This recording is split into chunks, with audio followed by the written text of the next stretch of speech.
Hello po mga kaibigan. Ang video po na ito ay para lamang po sa mga naniniwala. Ito po ang lihim na pangalan ng Diyos sa libro ng STM o Kabanal-Banal sa Natlo. Ang libro po ng STM ang isa sa pinaka malakas na libro sa larangan ng espiritual.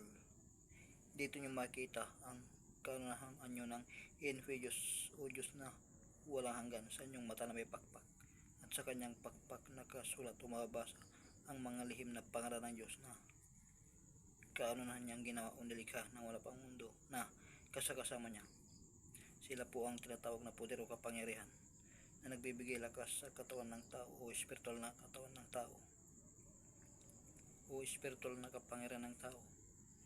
Dito nyo mababasa ang kahisayan ng langit o mundo, at dito nyo rin mababasa ang kahisayan ng kumbate espiritual ng tatlong personas at ng Diyos o Diyos na walang hanggan mula simula hanggang sa kanilang pagtatapos, at sa sila magkasundo at tumakyat sa ikapitong susun ng langit.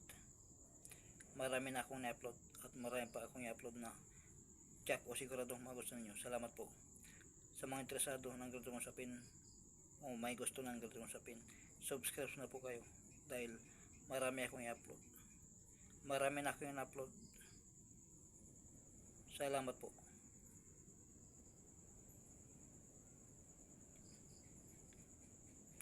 Dito nyo malaman ang tunay na laman ng libro ng STM o Kabanal-Banal sa Natlo.